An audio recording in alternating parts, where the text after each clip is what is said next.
Welcome to another episode of the CarryTrainer Higher Line podcast.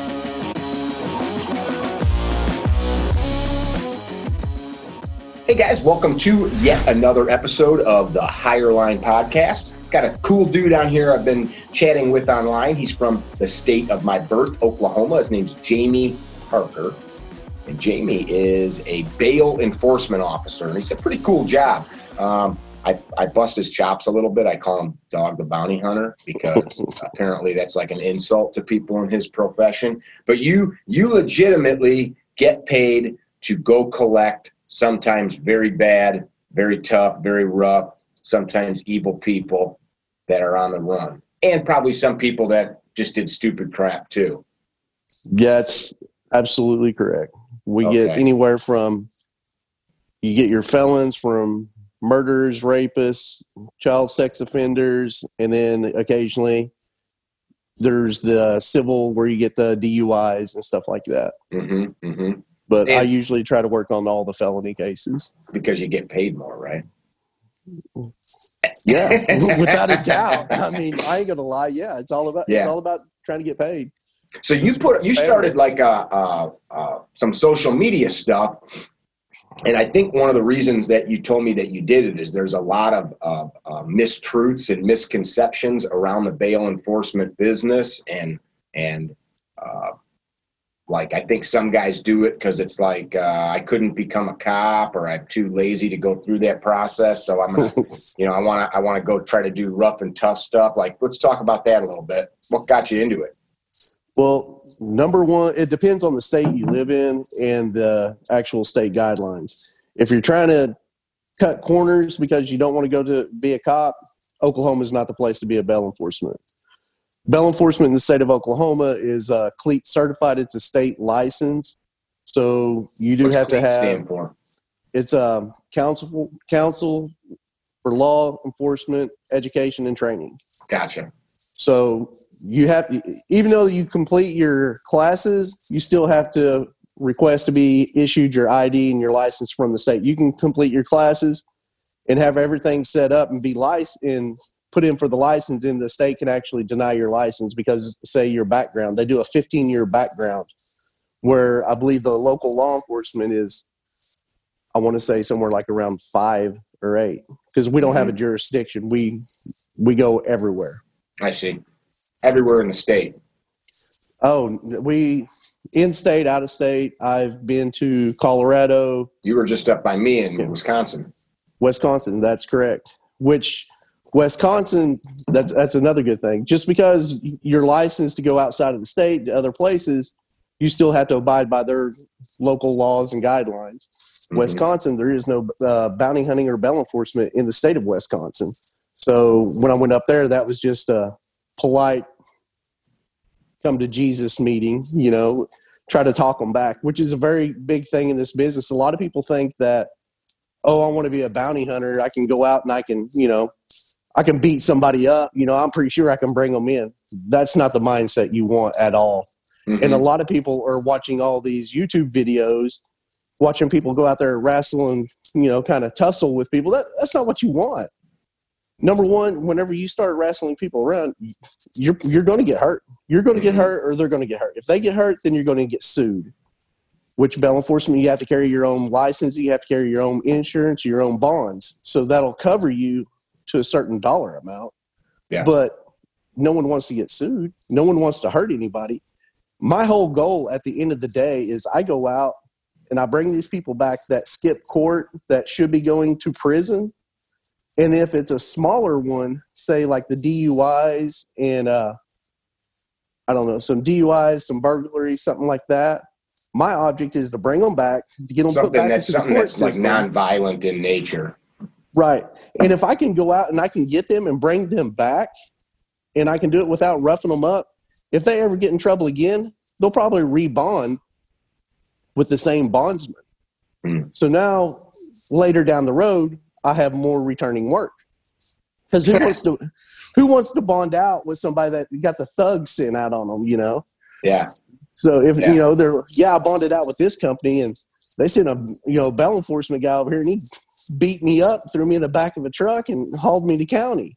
There's a lot of the country that it's not on the books anymore, right? I think it's not. It doesn't exist in my state of Illinois. A lot of East Coast states too. Yeah, they're trying to do away with it, which is a lot of this don't make sense to me. It costs the taxpayers nothing.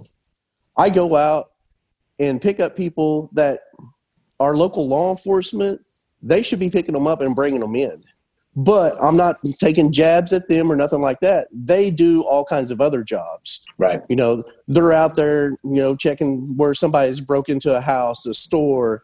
They're out doing traffic. Let's be honest. All the stuff that I don't mean to cut you off. All the stuff that local cops are tasked with, if they had to drop everything every time some dude didn't show up to court and go track him down, we'd need 10 million cops. Exactly. That's the great thing with my job is while they're doing that, I pick 4 or 5 people, and then I dedicate 100% of my time to finding those 4 or 5 people. And once I get them brought in, then I'll go get me 4 or 5 more and chase them. Mm-hmm. Where, like I said, your local agencies and counties, man, they're trying to do everything else. While I'm out, they're trying to make sure my house is not getting broke into. They're protecting my family while I'm out. Sure. So, like I said, it's not trying to cut on them or nothing like that. They do a great job, and they work well with us even for the most part. Like if I go out and I feel that it's an unsafe environment, that I'm getting ready to go into a dope house, and I know there's 5 or 6 people in there, I can call up the local agency and be like, hey, man, this is Jamie Parker, Bail Enforcement, State of Oklahoma. I'm at such and such residence. I have, this person. We have a warrant. I've checked the 40 on it to make sure the warrant's still active. Would you guys like to assist? And I've had local law enforcement just show up with 5 or 6 of them. They're more than glad to help because that gives them access into the house. Once they're inside the house, then they have the right to search or do whatever they need to do. Because you got the warrant in your hand to go collect shithead that didn't show up to court. Absolutely right. Yeah, yeah. How does it work? Like a lot of people, I think, watch the shows that came onto TV a few years ago. And, of course, back in the Old West day, a bounty hunter, which you are not. You are a bail enforcement officer. We talked about that. But these old, like back in the Old West, dead or alive, bring them in, get paid your bounty. That still applies. It does? That still applies. My very first one was dead. I kid you not. Did you find them that way?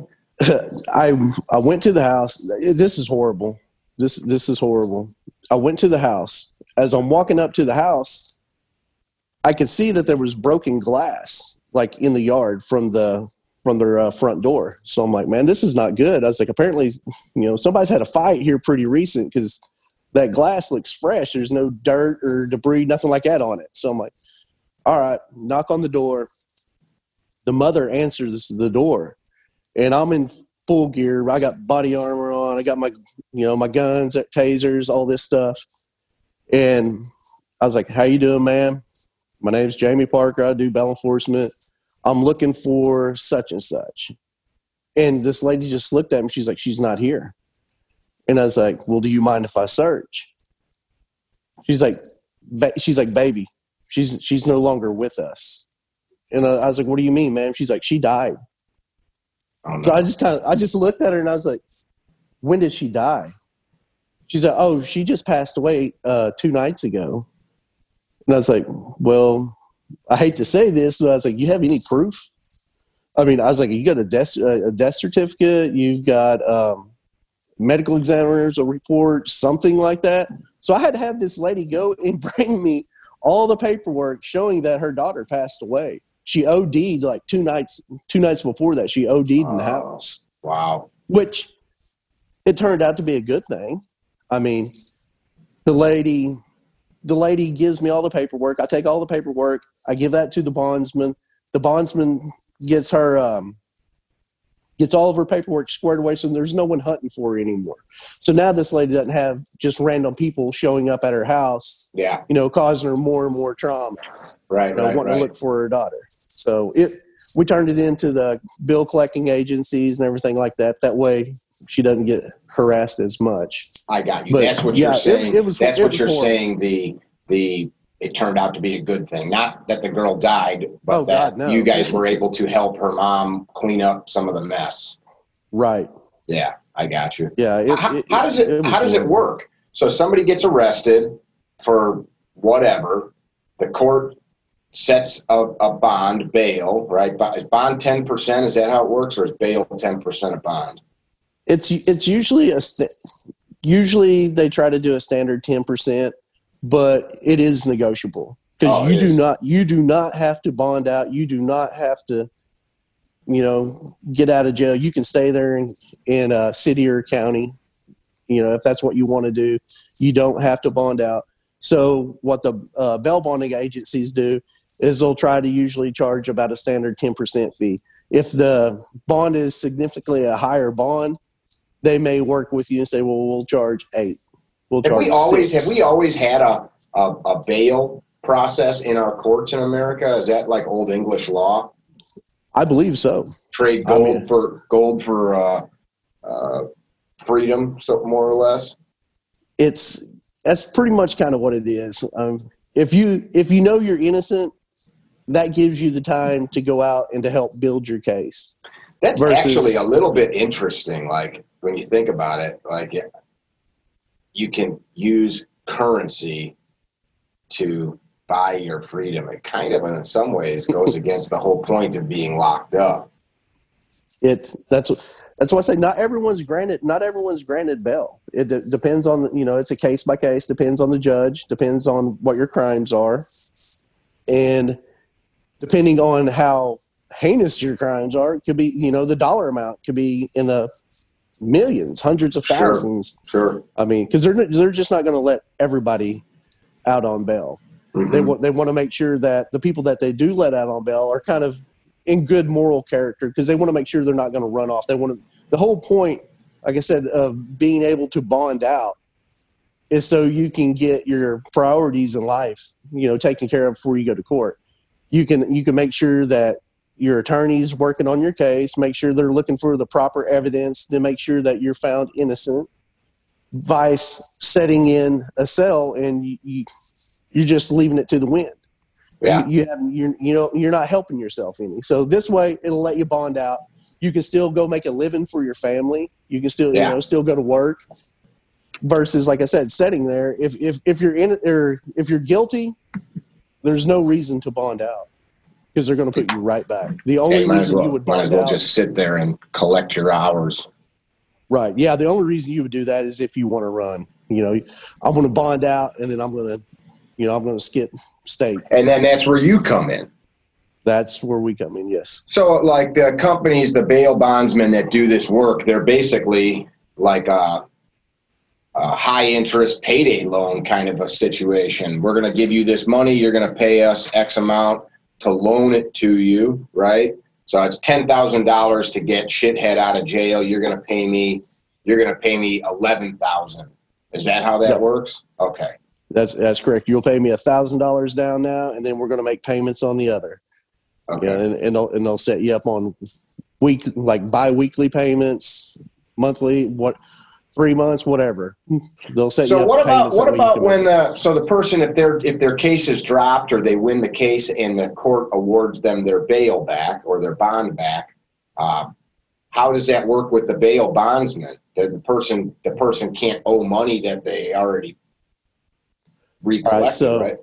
So if they're found innocent, guilty, case is dropped, they can get their bond back, except for whatever the fee, right? Okay. And that's because it's a common courtesy. I'm extending you. I'm going to be the one that's on the line in case you run. I'm the one that's paying the $10,000, so I'm going to charge you, a 10% fee for that. So I'm going to keep that because that's my fee. But you're going to get the money back that you were paying to the state. You will get that back. I got you.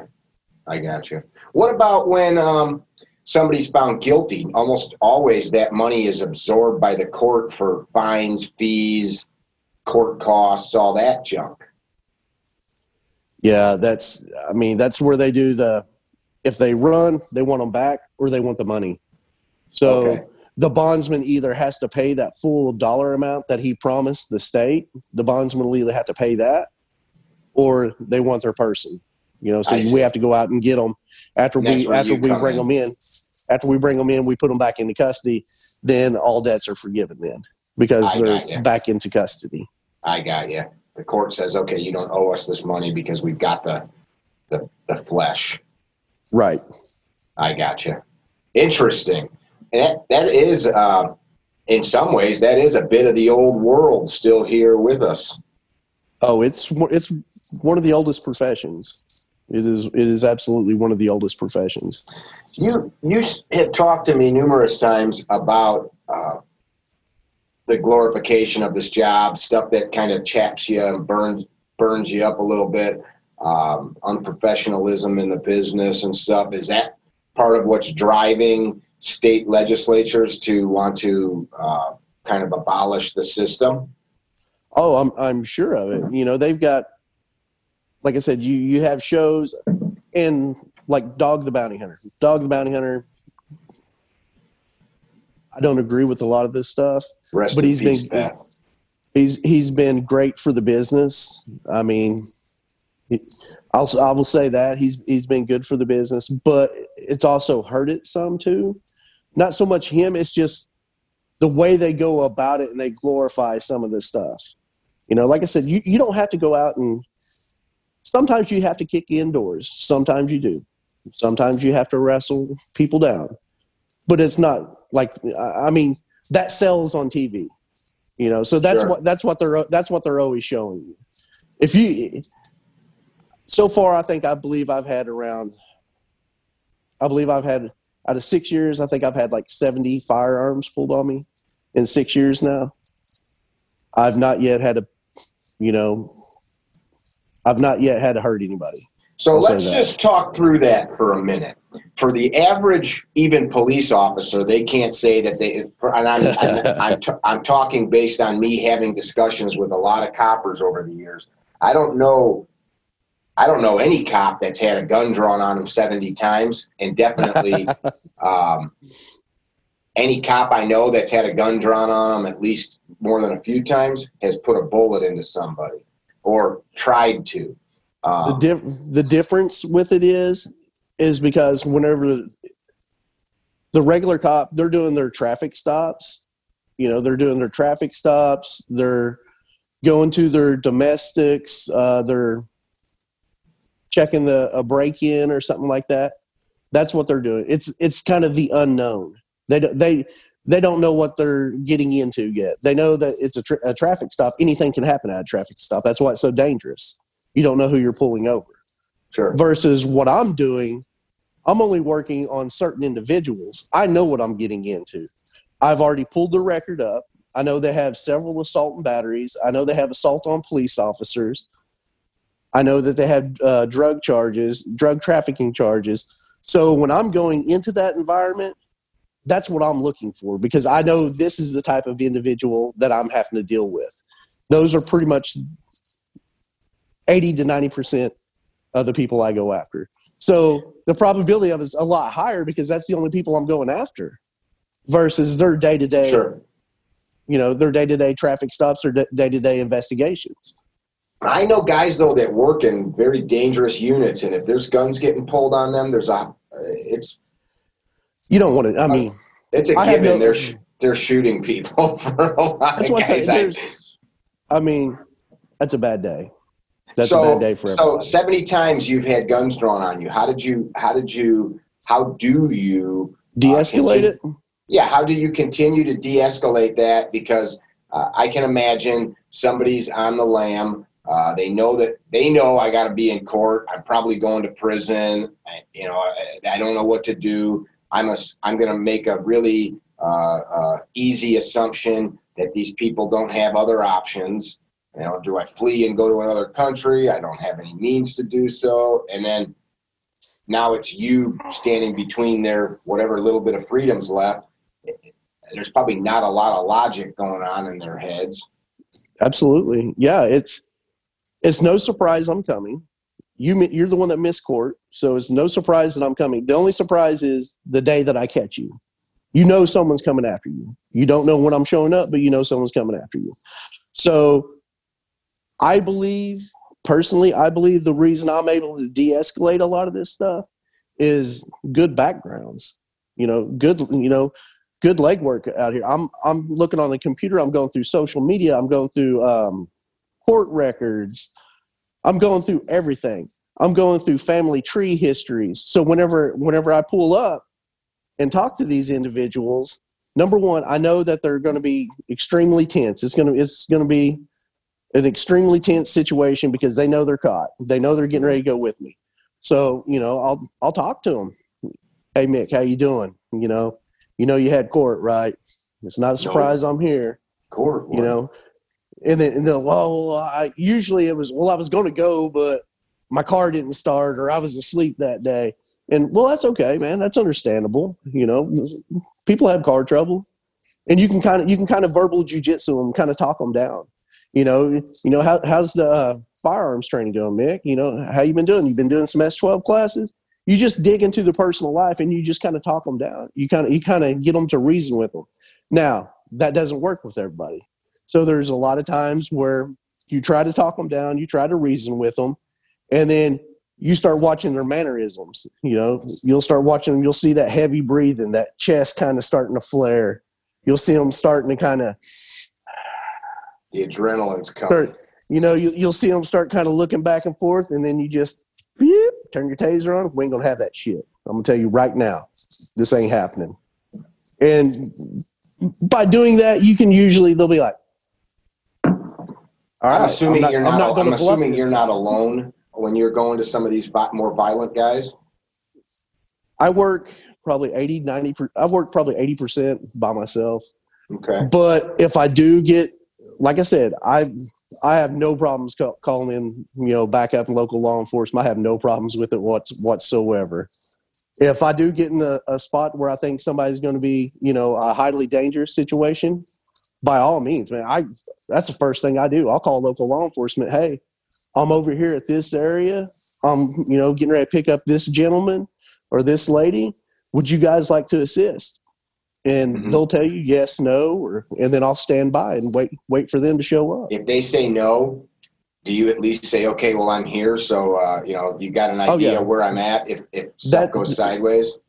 Yeah, this is my livelihood. This is how I make a living. So just because you say no, I'm still going in. I still got to get my money. So I'm going to tell you, all right, you know who I'm after, you know where I'm at, this is what I drive, I will call you back within 15, 20 minutes. If I don't call you back within 15 minutes, can you please send a unit out? And we work stuff out. Like I said, a lot of these agencies, I've worked with them enough now that they don't have any problem assisting me. Sure. Oklahoma affords you they'll guys usually show up.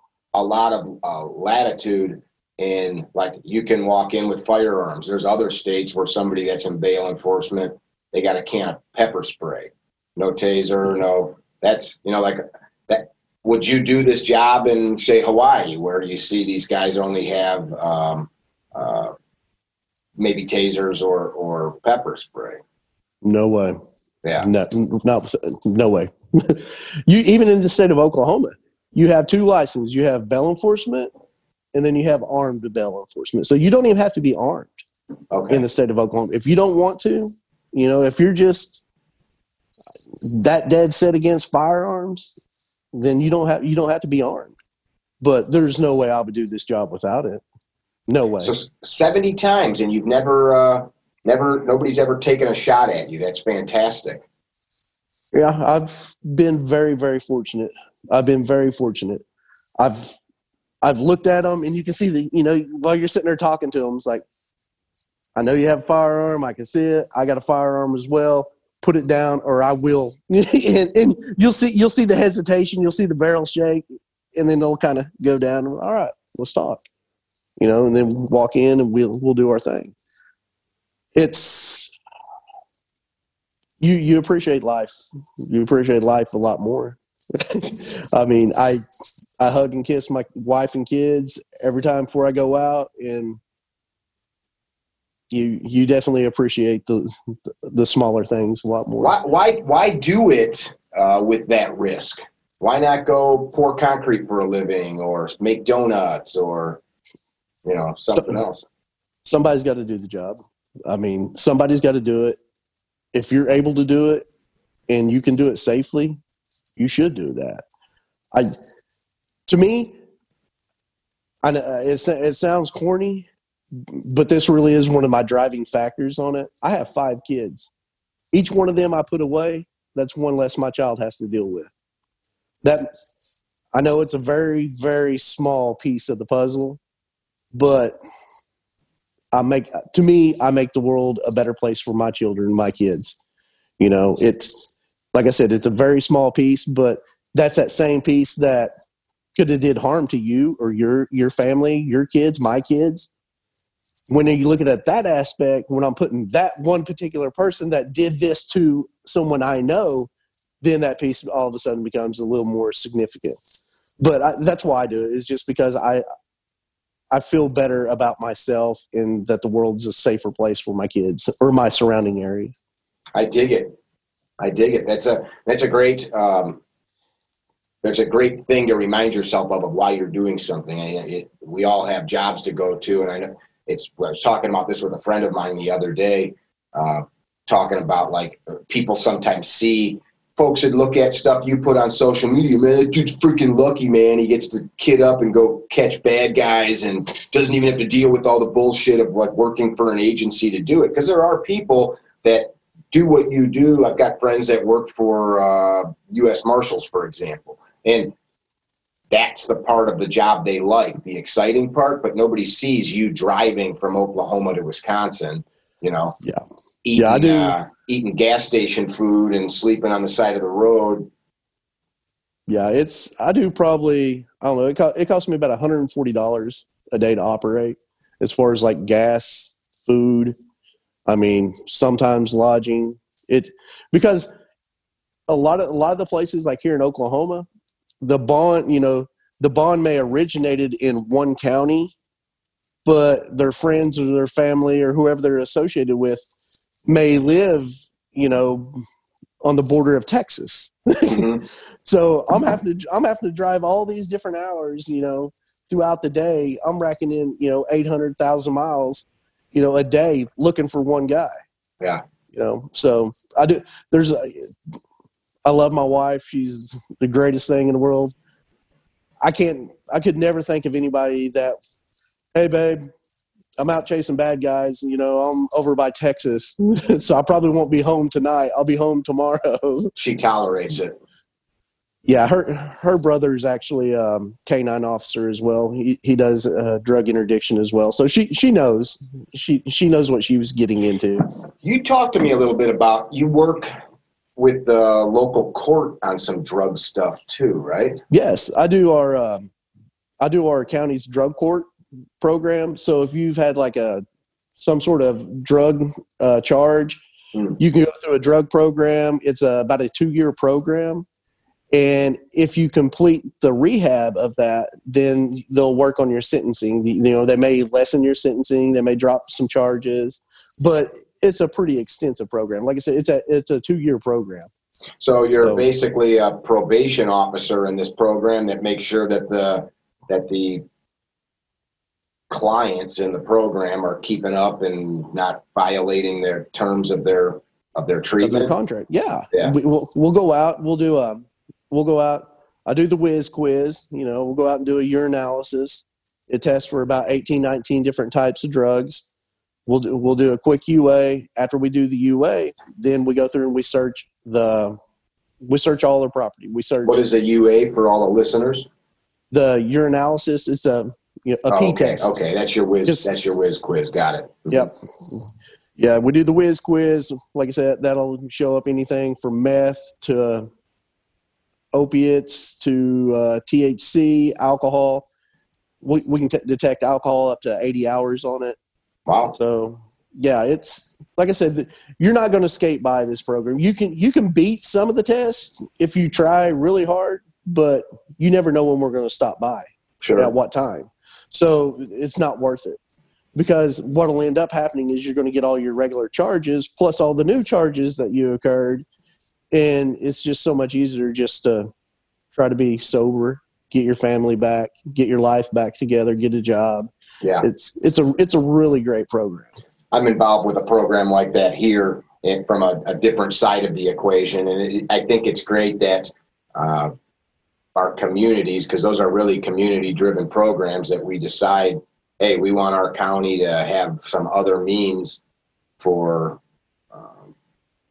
I don't believe addiction's a disease in the sense like cancer is, but for the most part, these people need medical help and intervention to really start changing their lives around, because getting locked up is not helping them change their thoughts and patterns, and it's stopping them, just like locking a bad dog up. It can't bite anybody, but it's not changing that dog's behavior. It's just putting a cage between it.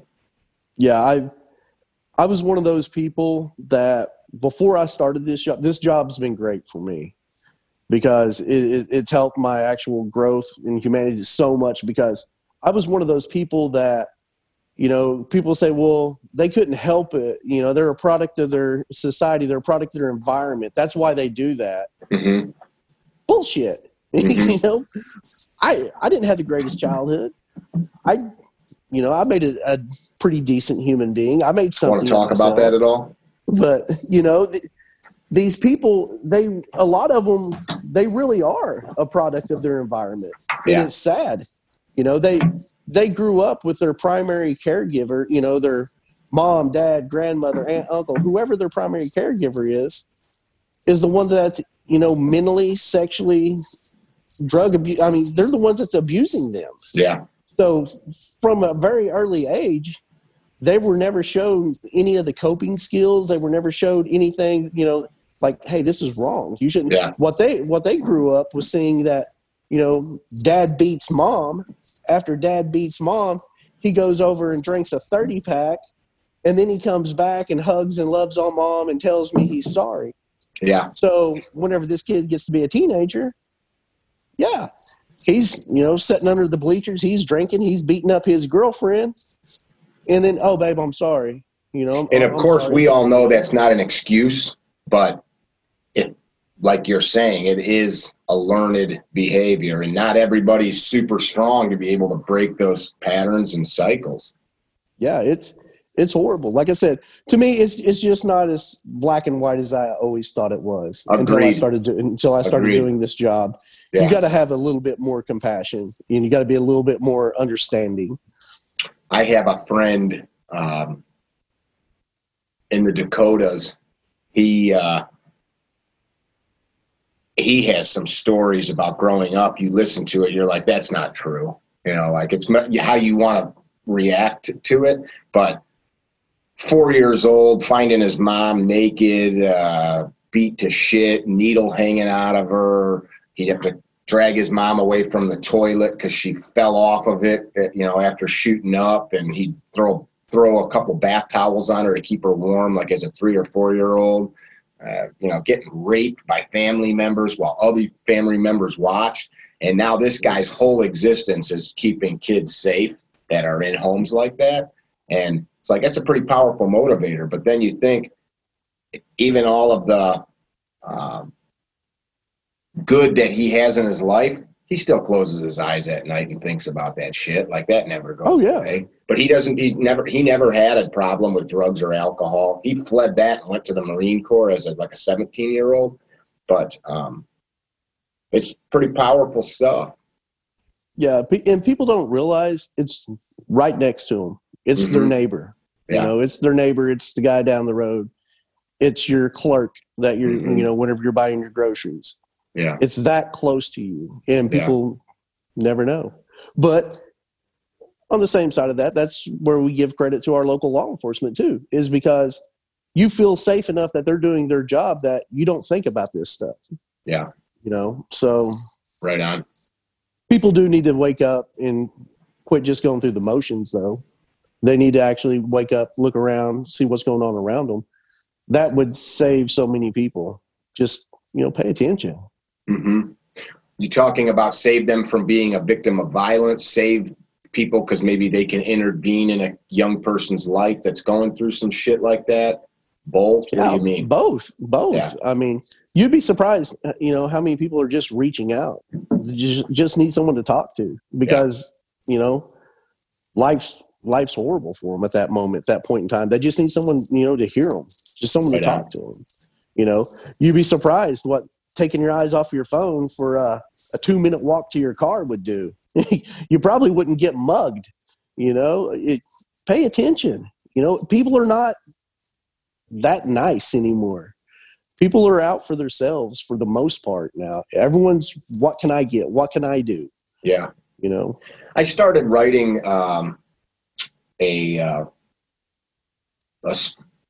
putting an article together the other day. I was putting together like the premise, the outline of the article. I was in my barber shop. I go to an old time barber shop, and I was talking to the guys in there, and people were coming in looking for appointments. Hey, you got an appointment? Nope, next appointment's tomorrow at 1:15. And I said to the barber, I go, you remember, and this guy is pushing 80. It's an old time barber shop. And I used to go to another barber shop in town as a kid with my brothers. I had 6 little brothers. My dad had an office near this barber shop. And whatever, every 6 weeks or something, Dad would hand me like $20 and say, take all your brothers down there. So maybe I was 13 and down to like a 3-year-old, and we'd all go walking up the street and go sit in this barber shop and take turns. And it was like a half-day event, by the time we all filtered through the barber chairs. But I learned sitting there about what's better, Buick or Pontiac. What's better, Lincoln or Cadillac? I learned about the difference between a playboy and a hustler. I learned about, stocks and bonds. Anyway, all these guys had come in there. Some of them were retired. Some of them would leave their office, and they had a cabinet that had different bottles of booze that guys would bring there, like their own little brand. And they'd pour a coffee and they'd top it off with a little snoot of, their favorite bourbon or whatever. And dudes talked. There was no take an appointment, rush in, cut your hair, and leave. You just sat and waited until there was a spot. You shoot the shit. If it was a summer day, the door would be open. They'd be watching girls walk by. If it was a cold day, they'd be talking about the Bears game or whatever. And they interacted. And now it's, do you have an appointment? Yeah, 1:15 Wednesday, come in, pay us the $48 for a freaking haircut. And then and while you're, and then get out. And while you're waiting, if you have to wait at all, you sit there and play on your phone. And people, that's not the barber's fault. That's us. We don't want to interact anymore. Right. That's society. Yeah. That's one of the things that, me and my wife always kind of talk about. And I always tell her, I think that is, the problem now is that great American dream. It used to be, the house, the car, 3 kids, the white picket fence. Well, people got that, Then it became, well, I need 2 cars. Mm-hmm. I need 2 cars. I need a bigger house. Now I need a bigger TV. 6 TVs. You got the basic stuff that you needed, that you wanted. You got that. Mm-hmm. Once you achieve that, you're not satisfied. You want more. You want more. And that's the problem. It's the greed. Mm-hmm. It's people not being satisfied anymore. Is it greed, or is it a lack of knowing yourself, knowing what actually will satiate you? Because greed's evil. I'm guilty of it. I look at some of the possessions that we own. I could sell them tomorrow, for pennies probably of what we paid for them, a piece of furniture or whatever that we don't even use, that we bought because you put this crap in your house because you're supposed to. And I'm not greedy. It's just, I thought that would be nice to have. No, you're absolutely right. I actually agree with you on that. I think you're on the money on that one. Really, it's kind of your own self-worth, what you think, where you would be good at. Mm-hmm. Some people haven't reached that yet, Yeah. That comfort zone. Did a podcast the other day with a friend of mine. His name's Ryan Kilpatrick. Ryan had a good job. If this podcast is out and Ryan's is up, look it up. But it will be coming and you can listen to it. Ryan owns a company that makes, like if you ever watch any of the videos in our gun vault that have my sticker on it, the CarryTrainer logo on the doors, he makes vinyl and stuff like that. And he has a couple businesses, but he started that business out of an RV. He sold his home. He had a good job making money and was like, you know what? This doesn't make me happy. He bought an RV, traveled to every state in the union for a year, and he'd pull into like Home Depot parking lots, use their Wi-Fi to conduct business, turn his generator on and print vinyl, then go to the local post office. And his family thought he was nuts. Everybody thought he was nuts. Like, you had a house, you had all the stuff. And he tattooed on his arm, have less, do more. And that's when I met him, was during that journey like 5-6 years ago. And it just popped in my head because as we're talking, like the things that we think make us happy or the things we complain about, you listen to people. I had a young man call me yesterday and I chastised his ass because for 15 minutes I let him bitch about his life. And finally I go, hey man, shut up. And he's like, what? And I go, dude, you called me to talk and all I've listened to you do is complain about you don't have this, you don't have that. You keep doing the same mistakes. I'm like, cut it out. Now you make me, you got a job, you got a house, you're healthy, you got a girlfriend, but you're unhappy with her because you're a bitch. And that's probably why she's not nice to you because all you do is complain. Like, what will make you happy? Yeah. Is it more stuff? Yeah. Me and my wife was talking about that, not last night, but the night before. That's what I told her. The happiest I've ever been, I think, was right whenever I got out of the Marine Corps. Right when I got out of the Marine Corps, I didn't have a job. Duffel bag of stuff. I didn't have, yeah, absolutely. I had nowhere to go. I went to Walmart. I bought a double dome tent. Went to the state park and paid to stay at the state park on one of the RV slabs so I could have electric. And I stayed there for like 4 months. And was this back in Oklahoma? This is in Oklahoma. At the park, I had showers, facility. I mean, I had all the stuff I needed. On the weekends, I would load up all my laundry. I would go into town to the local laundromat, do my laundry. Did you have a job Monday, then? Were you looking for a job? No, I was looking for a job. That's why I was going to say that was the greatest thing. I would wake up at Monday. I would wake up at 7:30, 8 o'clock. I would go turn in resumes until about 4 to 4:30. And after 4:30, I would just go back to the park because no one's going to give you an interview usually at, 5 o'clock during the day. That's usually close. Why didn't you just stay in the Marine Corps? Oh, man. Young and dumb. Okay, all right. What year was that you went to the RV park? That'd be like 2003. Okay. It was 2003. I got out of the Marine Corps. Global war on terror is in full swing. Yeah, that was that was a bad deal. I was supposed to go to Iraq about probably 5 different times. I did the hurry up and wait, go fill out your will, your final testament, go fill all that stuff out. Go sit in a hangar with full kit on and wait to get deployed. We did that probably 6 or 7 times. We never got deployed. And then once I got out, I was out for I don't know. I believe I was out for maybe a month, and then my unit gets deployed. And they probably got deployed over and over again for the next 15 years. Yeah, that was horrible. That for me, that was horrible. I mean, that was horrible. I mean, I worked with these guys. I trained with these guys. I did aircraft recovery. I was the runway supervisor, so I was in charge of all the guys. I knew who was getting deployed. I knew who was on the TO list. I helped fill it out. I mean, so I knew exactly who was leaving. And up until the time when they came back, it ate at me. It was horrible. It was horrible. You know, I can imagine. Knowing so you're that out in, you so sent you're out these in that, guys, yeah, out in and then that you're at tent home. thinking about this. But you know, luckily all of my guys came back. No, none of my guys were from my shop was hurt or anything like that.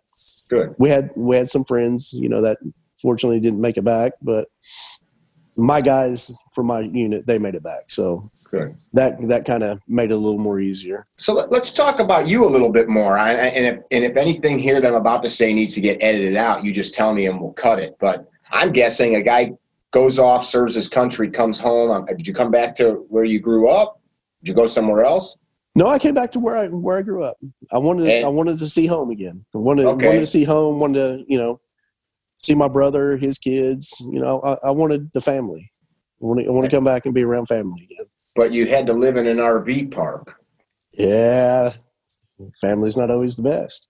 Yeah, you know, it's, you know, my brother. Was part of that just pride? You didn't want to be shacked on somebody's couch, or it was. Yeah. You know, that's what I say. Because my brother would have let me stay with him without a doubt. Excuse me. He offered it several times. You know, hey, come live with me, come stay with me.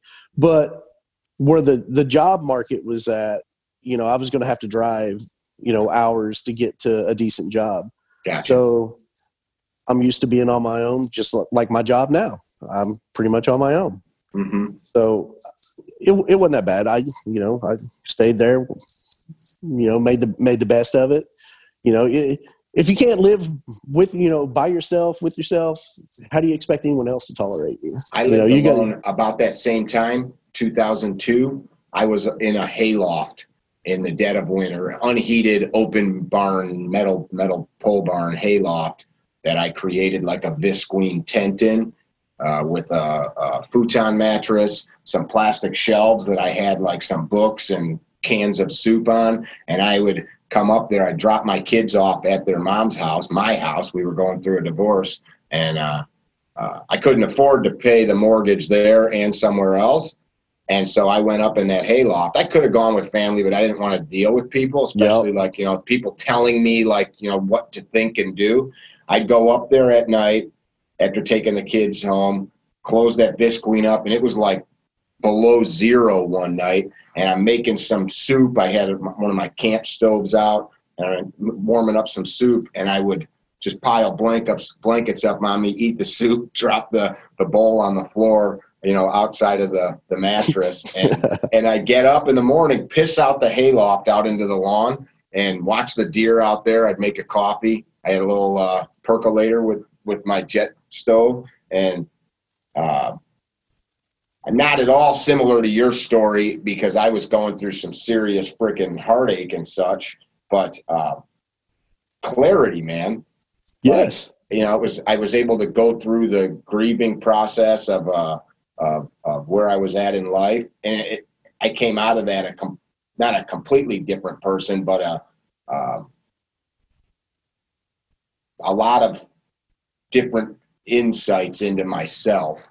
And I grew up poor, so, you know, making soup on a fire and shit like that was not ever a big deal. But that's what I say. It lets you know where you stand in the world. It lets you know your own self-worth. Mm-hmm. You know, I don't have to take shit from you. I don't have to take it from this guy over here. I can go off and do my own thing. Yeah. You know, I talk to you. I'm around you because I choose to be. Not that I need to be. I choose to be around you. You know, so I mean, I learned a lot during that time. I mean, like I said, I've, you know, like with this podcast, I had like 3 people I called. Hey, man, I know you guys do a lot of social media. I know you do this and that. Think you guys can help me set this up? Oh, I'm busy. Oh, I got this going. I just kind of looked at my wife and I was like, same thing every time, man. I was like, you never get anything done unless you do it yourself. It's not going to happen. If you can't count on yourself, you can't expect other ones to just give you a handout. Now, you know? I will say I have many friends that, and I'm sure you do too, if I called and said I need help with this, they'd help me. I have, you know, I've got those guys I can call. They don't even ask. They're just, where do you need me? I've got those. They're not the tech savvy guys though. I got you. Yeah. Well, it is Sunday morning too, in defense of your friends. And no. They're at church. I'm the heathen. They're at church, and that's the good thing, Me too. This is all bourbon on top of it. They're not, and that's what they told me. There's like, man, it's like move the time. There's like, move the time. See if you can adjust the time. Oh, so you had opportunity to get help. I could, but due to your heathenism. Yep, I could have. I could have said, "Hey, Mickey, I work for myself. I make my own hours. I do my own thing. Would you mind?" I think I played that card once. I gotcha. You kind of called me on it. Yeah, we talked about it. You want to talk about your childhood at all? Oh man, what do you got? I mean, where'd you grow up? What part? You grew up in Oklahoma. What part of the state?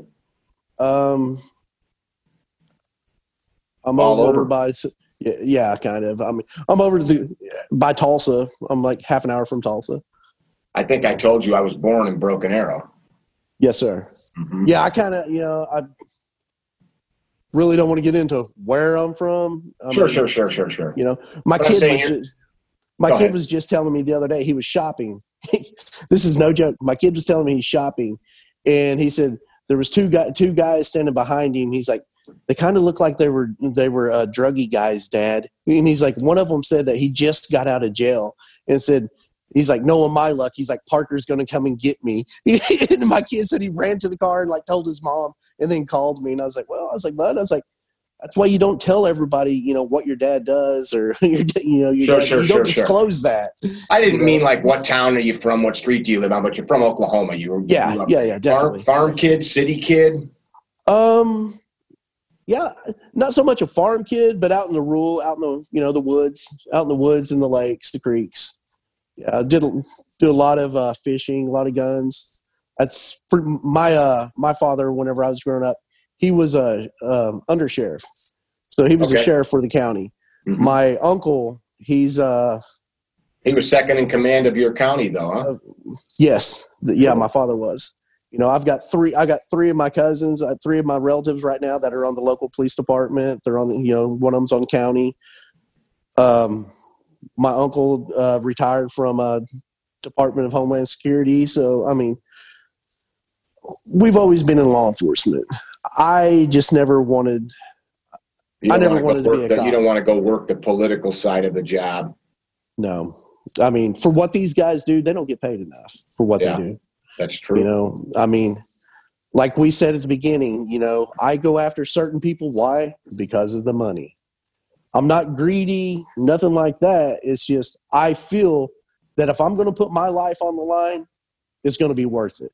Mm-hmm. I'm not going to lie, I do have certain dollar marks for my life. If I'm going to have to go out and go take a chance and kicking a door in on somebody that is a known felon, known with firearms, known to be abusive, if I'm going to do that, $12 an hour. Yeah, you're going to pay me for that, and that's what you're paying me for. So I've got a friend that was the they don't call him an undersheriff on the East Coast. He was a chief deputy, I believe was his title. That job around here is six figures. Out by him, it was like $35,000. And it was a big county too, but just culturally they don't pay.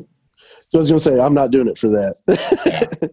Yeah. No. Well, just all the expenses you incur as well, like you said, burning up truck tires and fuel. And, doing bail enforcement, that's another one of the things that people don't factor in.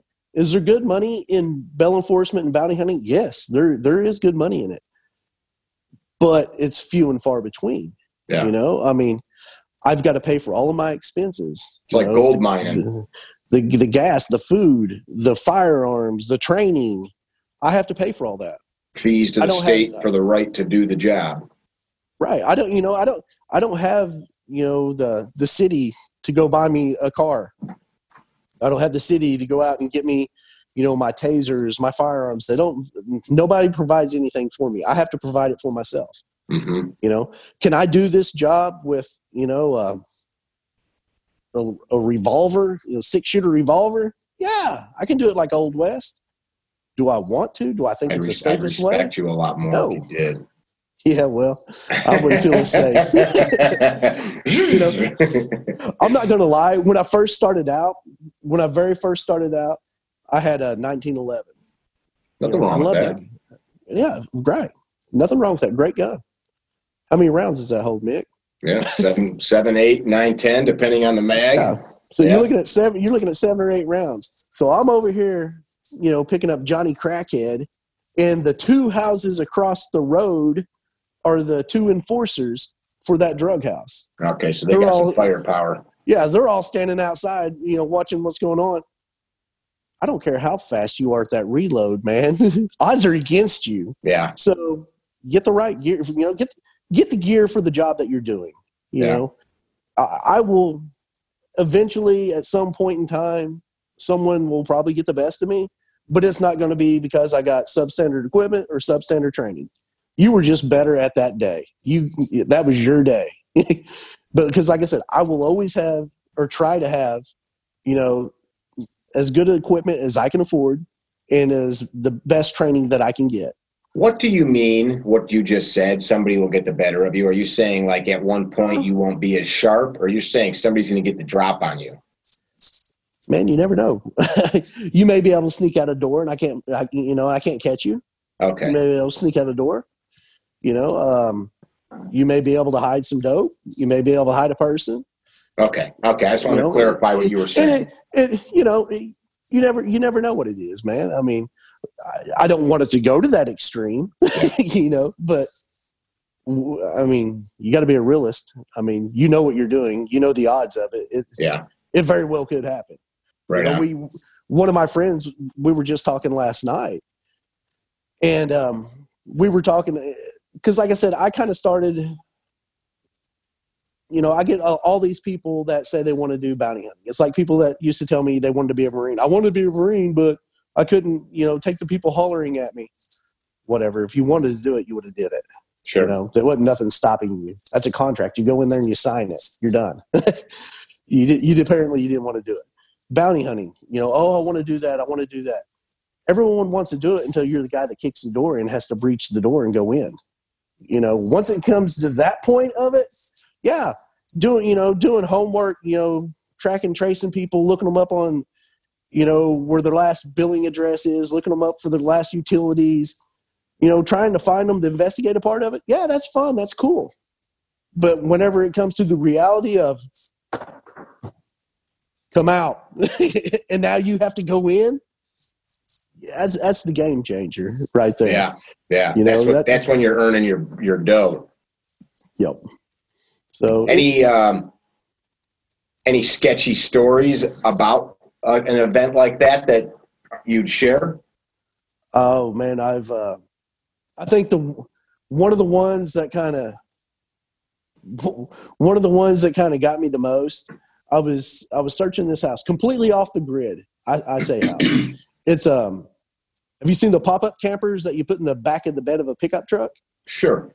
All right. The gentleman was staying in one of those little pop-up campers. It's probably 8-10 feet long. Okay. He's staying in that, has it set up on the ground.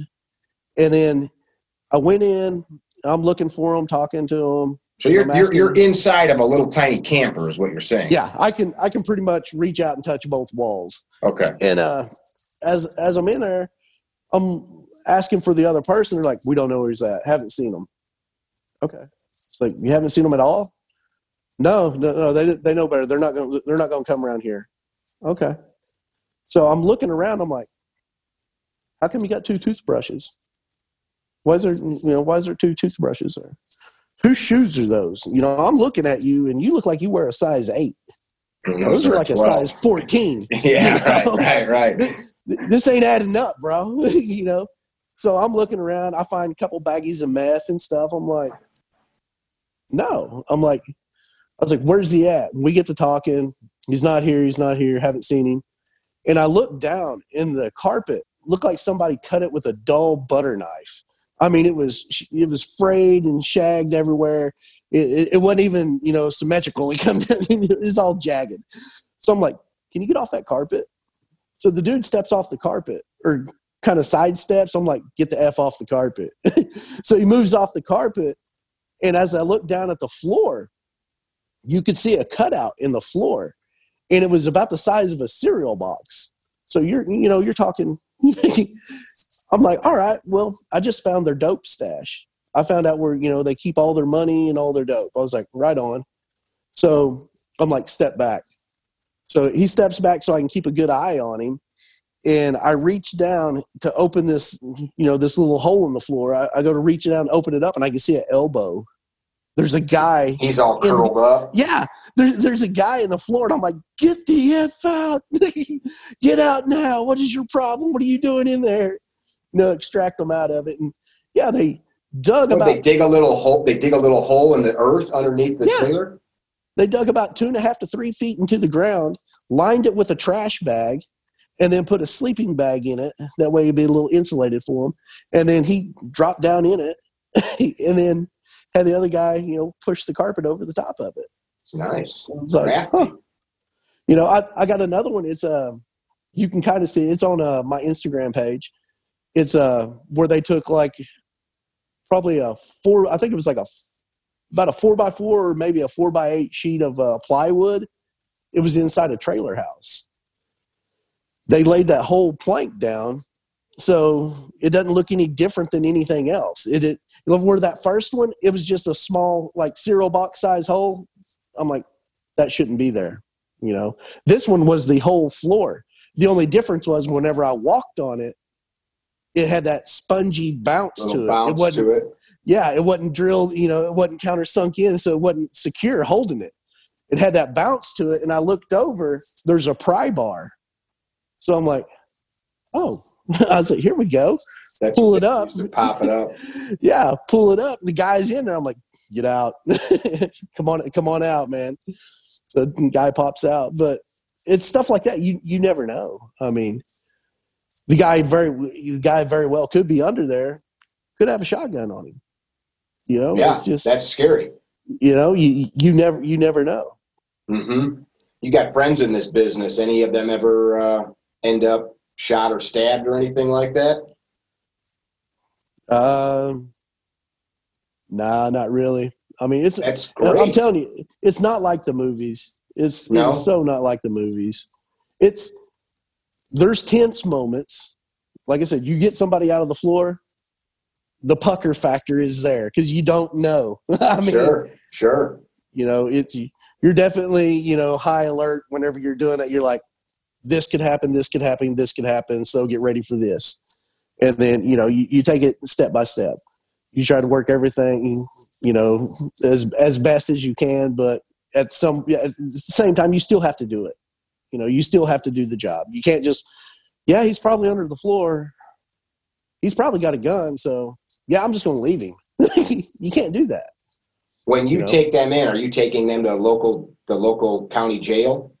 Take them into the sheriff's department. Okay. Take them into the county sheriff's department, and they'll hold them there, and then they'll transport them. I got you. So you know all the local coppers in your area. Pretty much, yeah. I got a pretty good rapport with them. Do they respect what you do? Is there any animosity? Like, I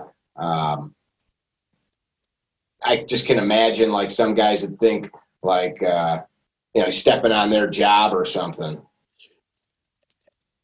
At the beginning, it was kind of like that, but it's all how you present yourself and how you work with others. I would be mad if I'm working on a case and I'm going, doing my knock and talks, walking around, knocking on doors.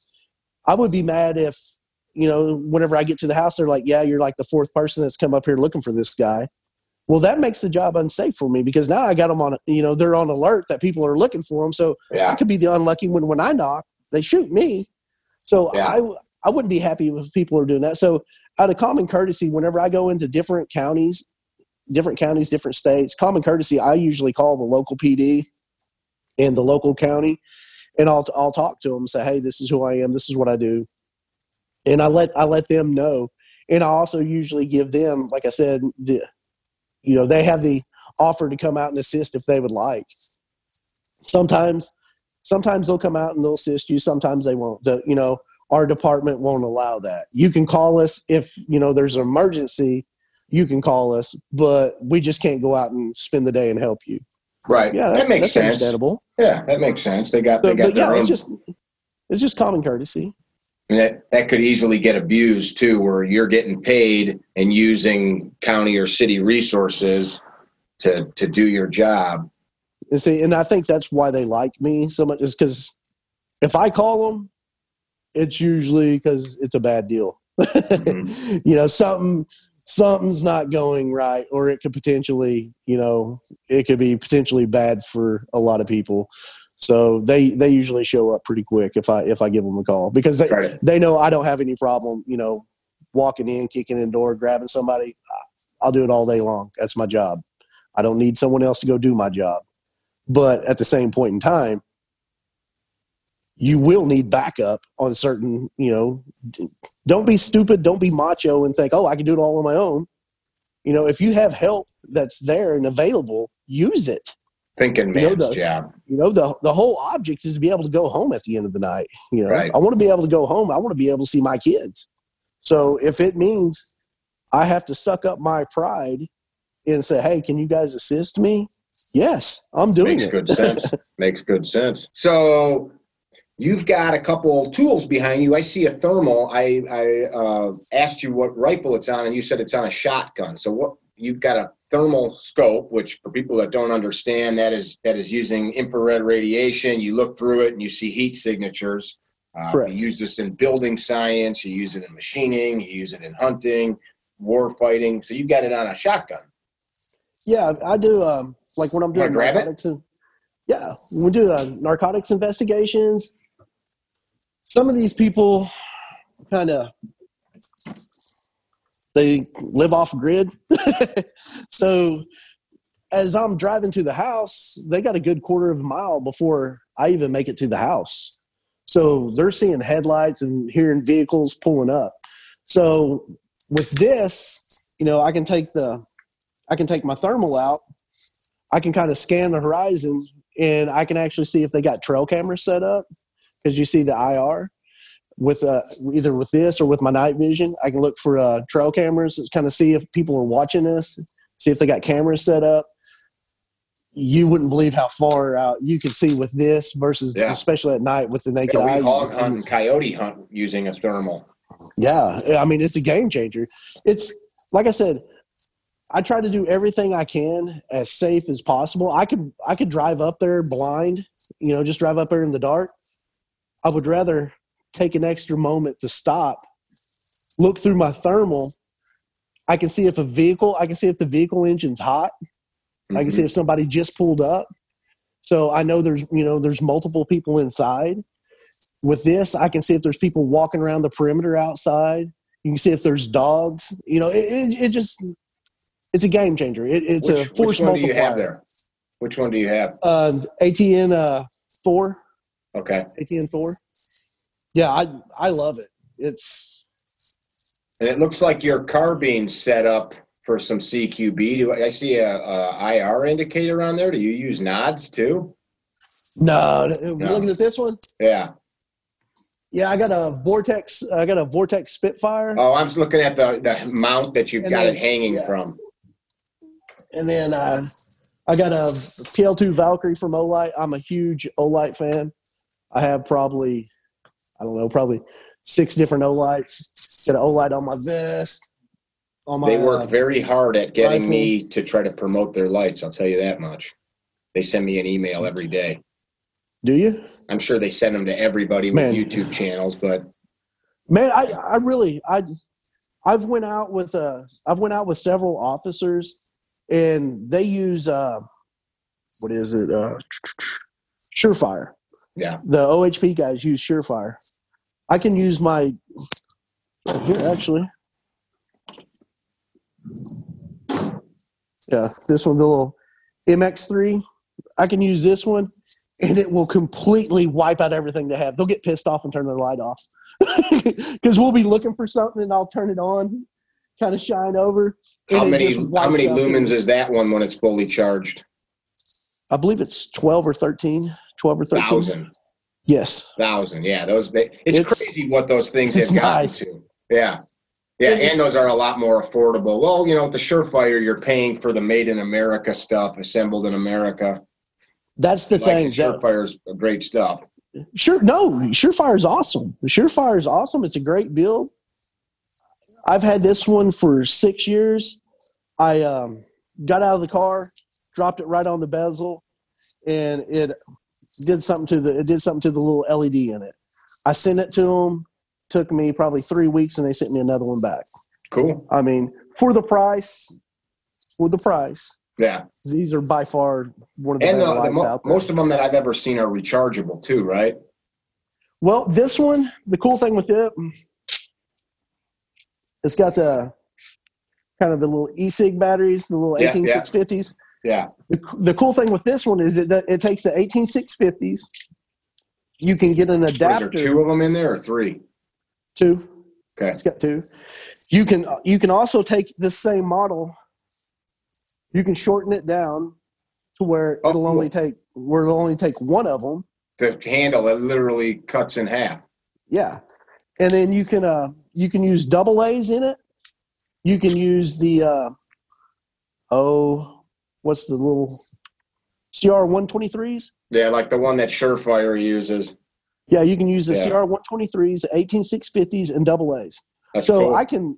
I can literally go into any convenience store and I can get new batteries for it if my charger's not working.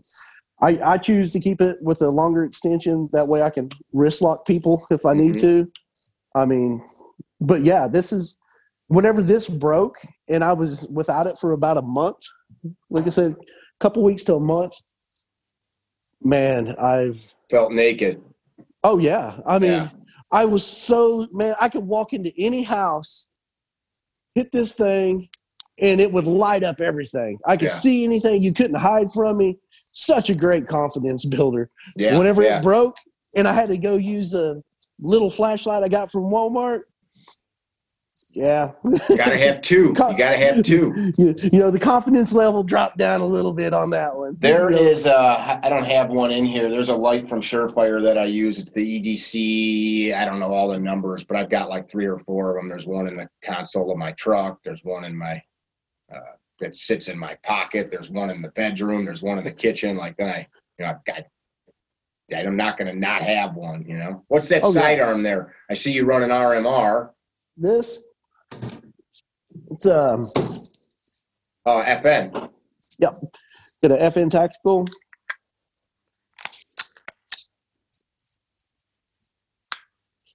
But I love this. That's your duty weapon that you go to work with. Yeah, without a doubt. Those are like 21 round mags on that. I think it's a 15. Is it okay? I thought you had the extendos on there. Yeah, that's a great product. Was that an O-Light or was that a Streamlight on there? That's an O-Light. Okay, because I know that they're pretty sharp about making them fit other models, like in holsters and stuff. Well, this is actually a Blackhawk Omnivore. Okay. You got to do a little bit of modifications to it, but you can do a little bit of modifications and it'll work great. Very cool. I've not yet had any problem with it. Running the FN is a nightmare trying to find a holster with a retention. Safariland doesn't make one? I haven't seen one. I'm not saying that they don't.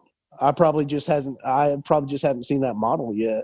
Oh, it's a pretty popular pistol now. Yeah.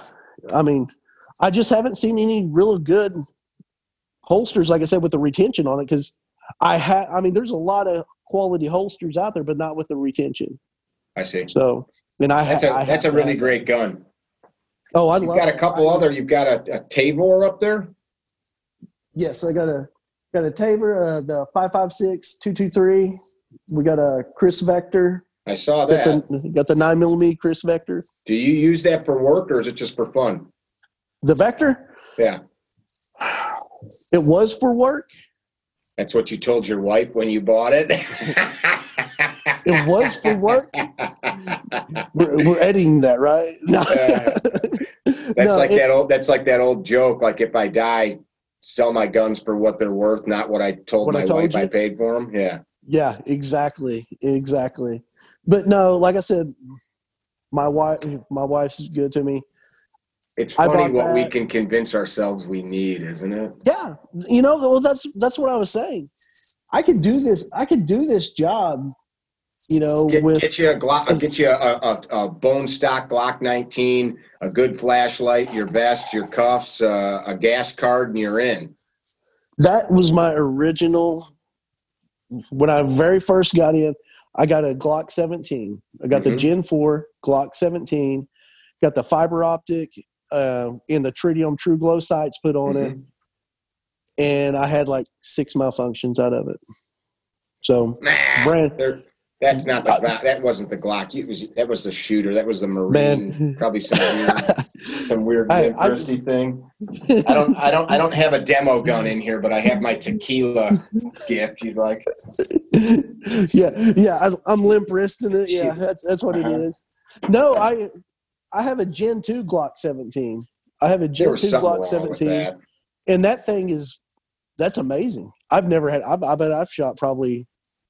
I don't know. I bet I've shot probably 20,000 rounds out of that Gen 2, and I've never had a problem out of it. Weird. So everything mechanical, that stuff can happen. You get a gun.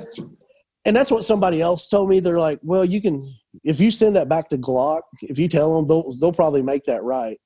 One of the biggest butt hurt videos I ever did was with the damage was done. Yeah, I get you.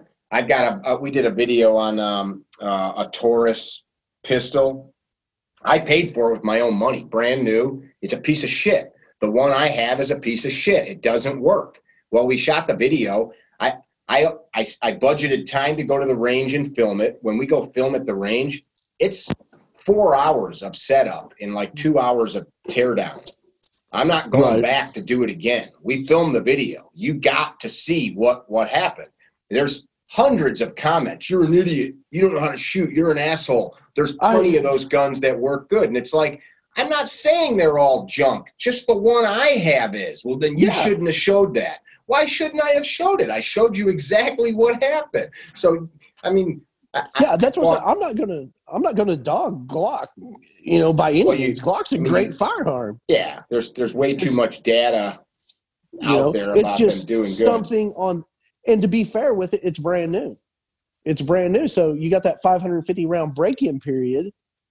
And then after that break-in period, you still got to be, I mean, it's not, I don't know. Like I said, my confidence after that with it, I'm not carrying that to save my life with. Yeah. If you got something that works, that's, and like I said, I have 3 other Glocks. I mean, it was just, that was the one I bought and I fixed up. I had the trigger done, had the sights done. Now I'm hearing you got some bad gunsmithing. No, it was, that wasn't it. That wasn't it. I bet you it was. It was a drop-in.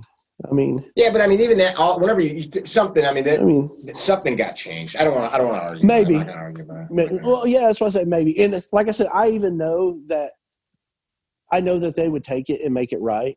Mm-hmm. I know they would. Right. I mean,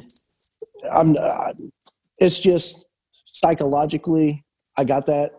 This is what I'm going to carry for work. I get it. Yeah, man. It's like that one time my wife drank like some blue liquor as like a 22-year-old, and it made her so sick she vomited. Now any blue drink she doesn't care about. She doesn't want anything to do with them. That Taurus that you had, yours didn't work that great. Would you go out and buy another one and carry that? Now, so funny that in that video that we did on it, which tells you a lot about the listener, I emphatically state multiple times, I have other Taurus guns that I love. And I even show one. Here's one that I would tell anybody to buy. It's a 22, and it's like a great gun for teaching kids, for plinking, for training, because it's like a full-size grip. So you get to hold this full-size gun. It's got a decent trigger. I mean, I'm not anti-Taurus, but people just fixated because they bought the gun that I'm talking about, and their ego got hurt. So they're like, you're you just don't like Taurus. How did you literally overlook me stating? And I'm like, purposely pause, look at the camera, and say, just so you know, I'm just so.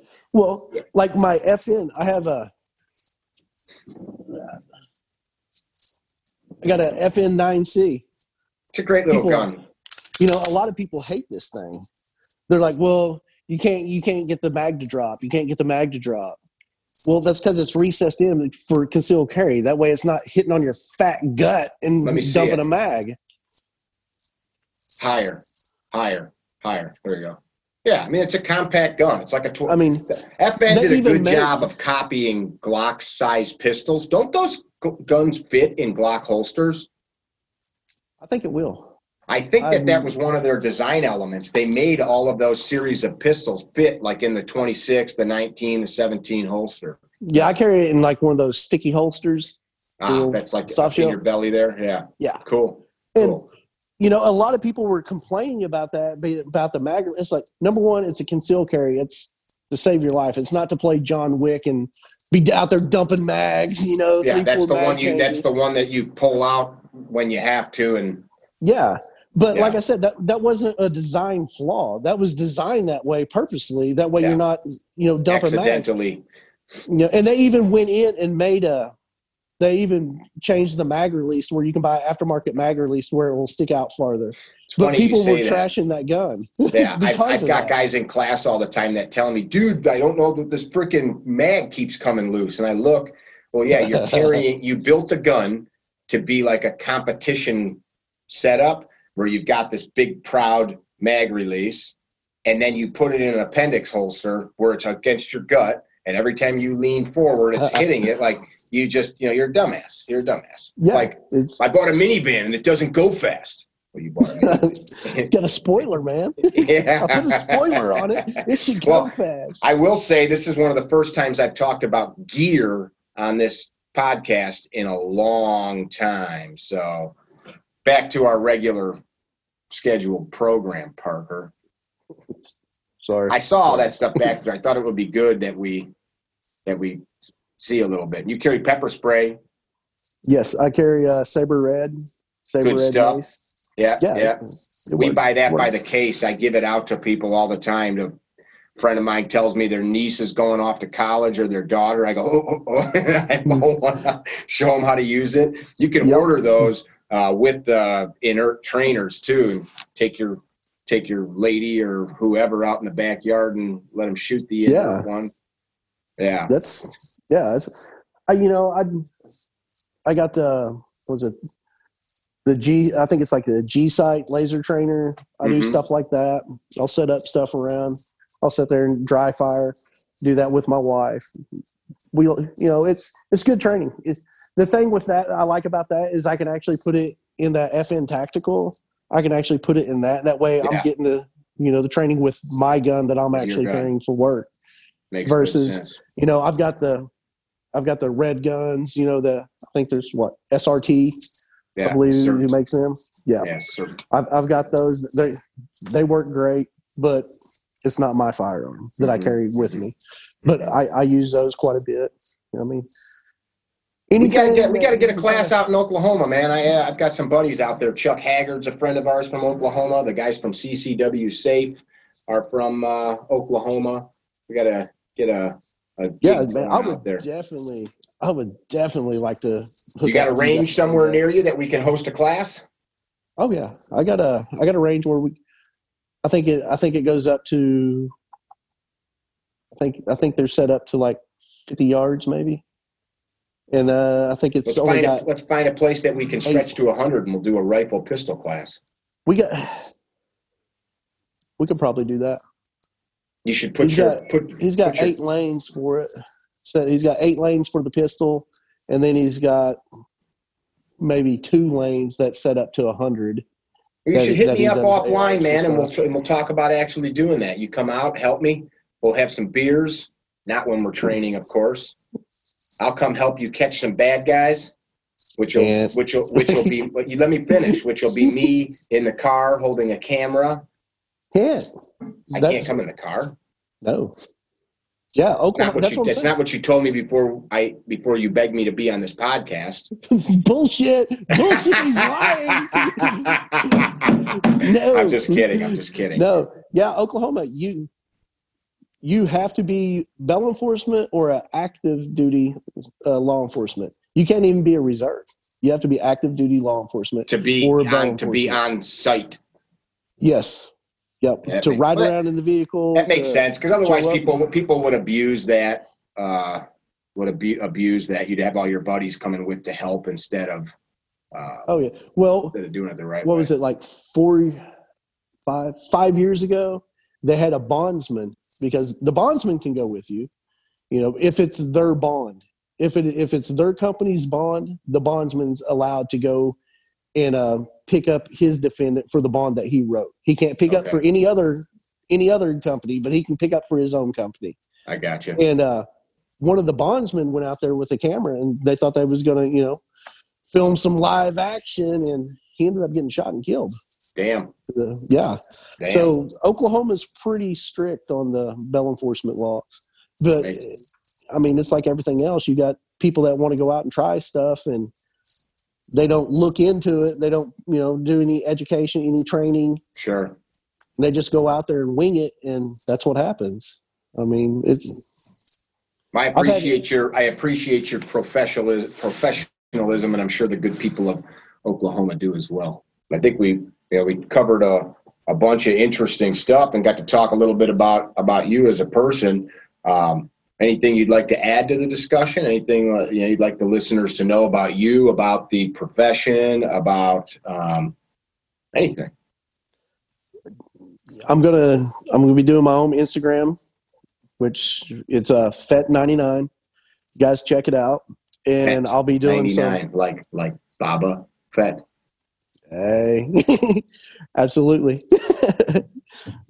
Bounty hunters got to stick together. It's the way. So you just basically said that you're a dork. So you watch that new show on Disney?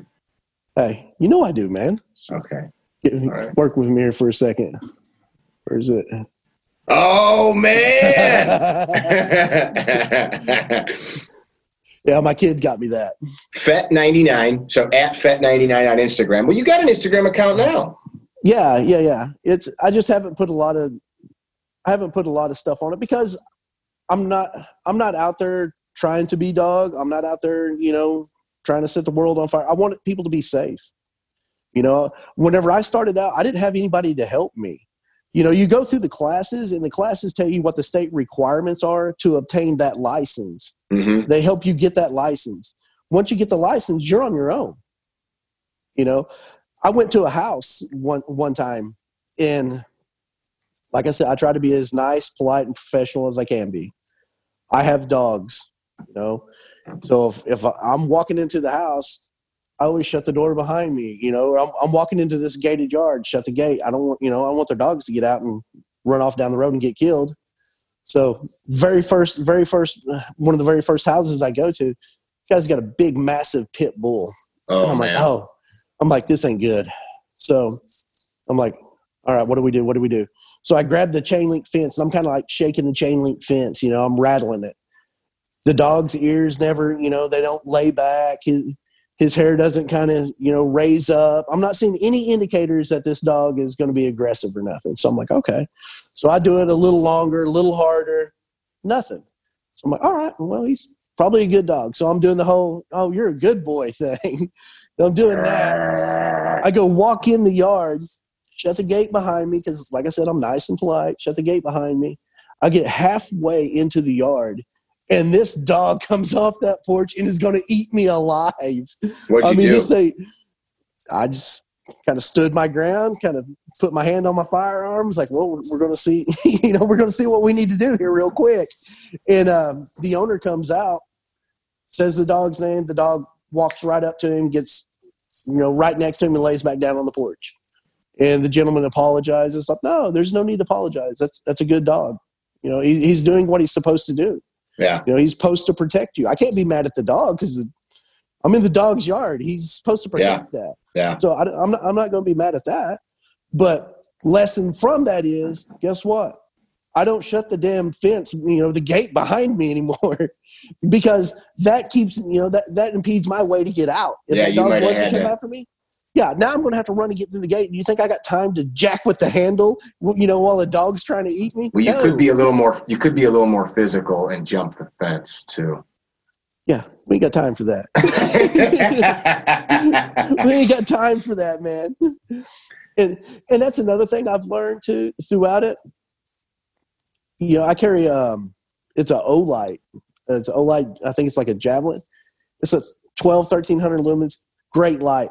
Anytime during the evening time, those dogs get aggressive, hit that thing on high beam, shoot it right in their eyes.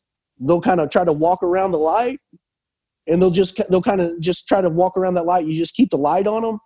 After a couple of minutes, they'll go lay down because the lights. Yeah, they give up. Too disorienting to them. Yeah, it's not hurting them. It's not doing anything to them, so they can't see. So they just go lay down and go sit down. Now, you take that same situation and you pepper spray that dog because you don't want to shoot it. You don't want to hurt it. So you pepper spray it. Now the dog's barking, yelping, flopping around in the grass. Now you have the owner of that dog who's going to be highly irate when you come out. What did you do to my dog? What's going on? Yeah, I don't care who you are. If you hurt my dog, you're getting hurt. It's on. Yeah, if you hurt my dog, I don't care what name is on your chest. I'm exactly, and that's what I'm saying. You have to work smarter, because I couldn't tell you how many people. Oh, if that dog comes up to me, I'll mason it. Well, if you mason or shoot it. I mean, there's a lot of videos of coppers shooting dogs. Yeah, that's it. That is an instant fight right there. You go to hurt or harm someone's dog, that's pretty much their loved one. Mm-hmm. And a lot of these people, they care more about that animal than they do their own kids. Yeah. I mean, it's like I said, you try to work smart, try to work safe. And that's some of the things that I want to try to bring to my page. Not so much of the door kicking, the gun extractions and stuff like that. I want to do it for all the other bounty hunters and bail enforcement people. I want to bring them topics to make their job safer and easier for them that maybe they haven't thought of. Mm-hmm. Like one of the ones I was talking about the other day was sets of keys. These people are all pairing up now where there's like two or three of them. 2 or 3 of them go to hunt one house. Only one guy has a set of keys. What happens if he's the one that gets shot or stabbed? You talking about keys for the vehicle? You're like your vehicle, that you drove up in. So now you don't have a way out. You don't have anywhere to get cover. You don't have any way to leave. You're having to, the guy that got shot or stabbed, you're having to dig around and rifle around in his pockets to find a set of keys where you should already have them. Yeah. And that's, that's some of what, $25, $50. I mean, it's not that expensive to get another set of keys. Proper planning. Like I said, that could save your life. I actually know a OHP officer. That's one of the things that happened to them whenever they got into a firefight was he had the set of keys and the other one didn't. So they weren't able to get into the vehicle because the vehicle was locked. Then they weren't able to get into the vehicle and pull it away. So the vehicle got shot, riddled full of holes. Now the vehicle is inoperable. You can't even move it. And it turned out very poorly for them.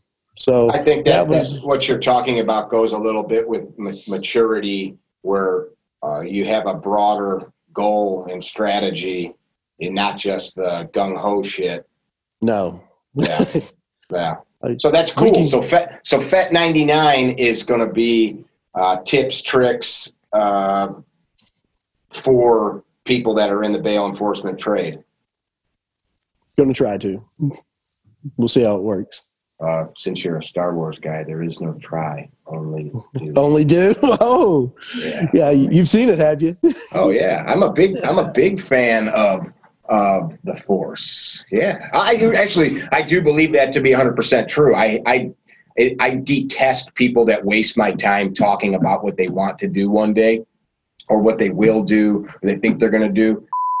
Up, my ears are not the sounding board to build your internal hope up. Go do it, man.